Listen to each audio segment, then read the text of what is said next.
Financial education is the possession of the set of skills and knowledge that allows an individual to make informed and effective decisions with all of their financial resources.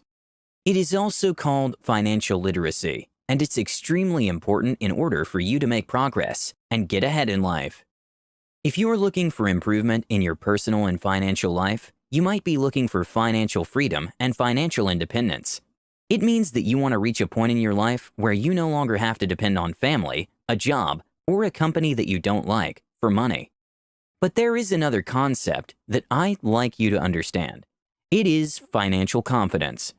It is different from financial freedom. This is because freedom is based on the amount of money that you have available, while financial confidence is based on your confidence and acumen to generate money. Now, here's the thing. Most people think that there is a money scarcity. They think that there is no money and making more money is impossible. But this is deeply untrue. The truth is, the world is littered with money, but only those with the skills and knowledge can acquire it. Money is like a game, and it has a bunch of rules that you just have to follow. Play according to the rules, and you will become the master of your financial life, guaranteed. In this video, I'm going to teach you the 4 most important rules of money, which are the basics of being financially free, financially confident, and financially literate. These simple rules that I will give you today will elevate your money game and take you to a whole other level you've never seen before, as long as you're hungry and dedicated. I'm going to give you all of this information for free. I don't sell books, webinars, or online courses. All the knowledge on this channel is free, so if you want to show your appreciation, click that like button and the subscribe button right now. It is actually very fascinating how all this information is becoming more and more available every day for very cheap or even for free. And everything is easily accessible with a couple of Google searches. So even if everything is at their fingertips, more than 90% of the population is still financially ignorant. Let me give you a quick example. Peter just got his monthly paycheck. After tax, he's left with $1,700.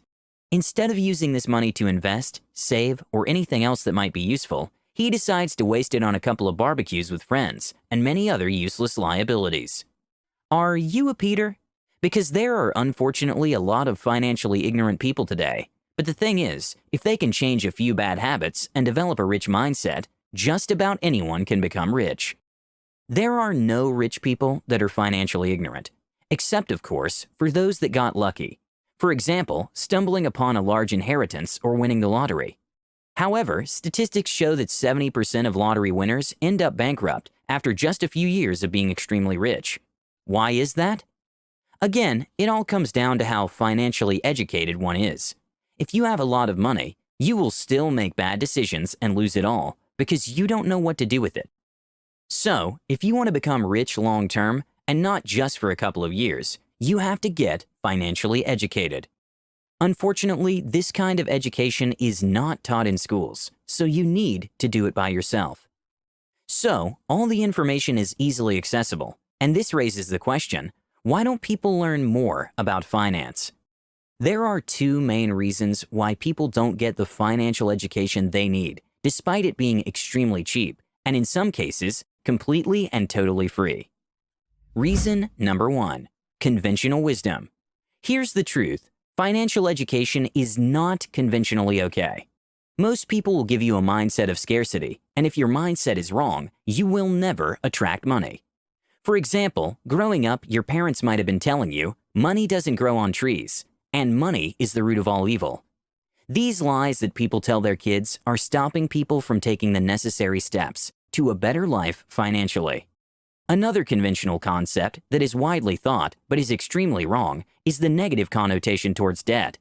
Debt is not that bad if you know how to use it, but still, people demonize it because they don't have the appropriate education. So, you have to stop listening to those that aren't financially literate and financially confident. You should start listening to those that actually know how to generate money, because they are the ones that can give you tips on how to become financially educated. Just like in a sport, for example skiing, You don't want to learn how to ski from someone that has never skied before. You want to learn from somebody that already knows how to do it. Apply this to your financial education and you'll learn very fast. Reason number 2, comfort zone and self-esteem. In order to generate money, it's believed among the rich that you need to be confident and have decent self-esteem. Self-image is important, and you have to first of all believe that you truly deserve to be wealthier and happier. If you don't, you will never become rich. Think of it like a self-fulfilling prophecy. You have to see yourself rich first. This confident, charismatic, rich image you see yourself in your mind will give you the needed confidence to continually act out of your comfort zone, which is very important. A very successful person once said, "Most people are not successful because they are afraid of success." This is true. In order to become successful, you have to step out of your comfort zone and take risks. For example, if you want to start your first business, but you don't have any money, you might first of all have to take the risk of getting a loan from your bank and putting yourself in thousands of dollars in debt, which is out of a lot of people's comfort zone. Charisma and confidence are some of the key ingredients you need to become rich. If you don't have the confidence to take action, you'll never become rich. So, before actually getting into financial education, you have to first work on yourself and your mind when it comes to risk-taking and failure.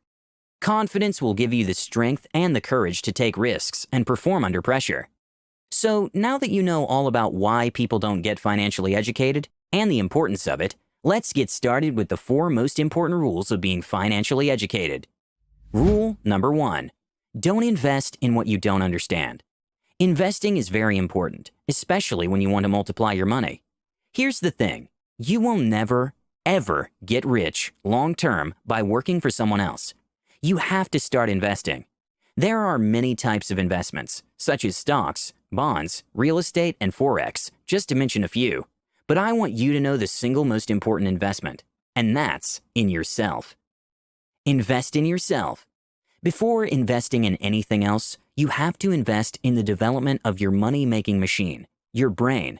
Getting the knowledge necessary to operate a business, financial education included, is not optional. Your industry and your niche are going to eat you alive unless you are always updated on what's going on.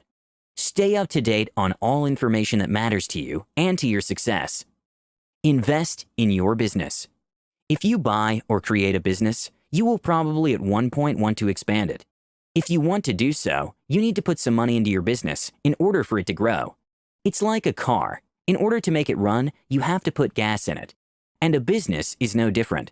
In order to keep growing, it needs to be fed money. Investing in your business might be anything from marketing to research or developing a new product. Invest in real estate. Real estate investing, like other investments, are basically buy low and sell high. A simple concept with very complicated steps. Most real estate investors start with regular homes, then they move to commercial real estate, hotels, big commercial centers, offices, and more. Basically, you find units, structures, with potential that have been mistreated. You fix them up, you wait for the price to rise, and then you sell that unit in order to make a profit. Invest in stocks. Stocks, or shares, are literally part of a company that is for sale to the public. When buying stocks, you have the right to a part of the profits of that business, which is the equivalent of your initial investment. Just like any other investment, the stock market is pretty risky, and there are a lot of people that lose a lot of money with it. So, these 4 are the most important and well-known types of investments. However, independently of the type of investment that you choose, you have to know what you're getting into. There are rules to follow, but equally, there's a lot of misleading information out there. A lot of people are willing to scam you just to take your money. So you have to be very, very careful who you listen to. Do heavy research before putting your money in something new. Or seek advice from a professional in that industry, preferably someone with skin in the game. Remember this rule. Never invest in something that you do not understand. Rule number 2. Debt is a powerful but deadly weapon. This one might be controversial, but the power of debt is underrated. All those that know how to use it will thrive, while those that are scared of it will miss a lot of opportunities. There is good and bad debt. Bad debt is anything that you know that you won't be able to pay off. For example, student loans. This is extremely painful, and it destroys the financial life of many people. We shouldn't ask 18-year-olds to make financial decisions of hundreds or thousands of dollars without considering the consequences. So be careful with that one, and only get in debt if you know what you're doing. On the other hand, good debt is the type of debt that you're absolutely sure you'll pay off, or you have a plan to pay it off, and it will also make you money. Getting in debt is a tool that you can use to get rich. For example, you might want to get a loan in order to start your business. If all goes as planned, you will pay off your debt and will be free to expand your business as long as you're always paying off your dues. Rule number 3. Think rich. Thinking rich is seeing yourself rich and acting rich. Essentially, you're playing the role of a rich person, and this might include living above your means. Living below your means is a defensive concept invented by financial gurus that to the most part is solid wisdom. I mean, we shouldn't live way beyond what we can afford, because that is how people end up in serious financial trouble. As long as you're disciplined and wise about what you're doing with your money, you have to also spend your money on things that give you confidence and make you feel good. Do you really think that depriving yourself of a couple of coffees at Starbucks will make you a millionaire? Instead of living below your means and saving a penny here and a penny there, start gaining new skills that will make you money in order to support your desired lifestyle. This single trick will have a huge impact on your mindset. You'll start seeing opportunities in places where you can make money.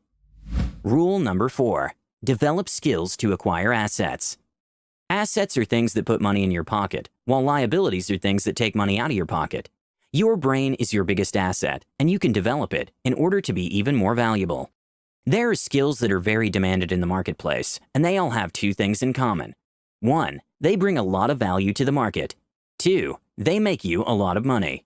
So instead of working for someone else, start developing skills that will help you generate income from nothing, just by delivering results to the market. Figure out what best fits your abilities and develop your first high-income skills in order to gain the resources necessary to acquire more and more assets. Well, that's it for today's video. I hope you enjoyed it and gained value from it. If you did, give it a big thumbs up. Also, leave your thoughts down below. I'd love to hear them. With that said, don't forget to subscribe and enable notifications. Thanks for watching, and I'll see you in the next one.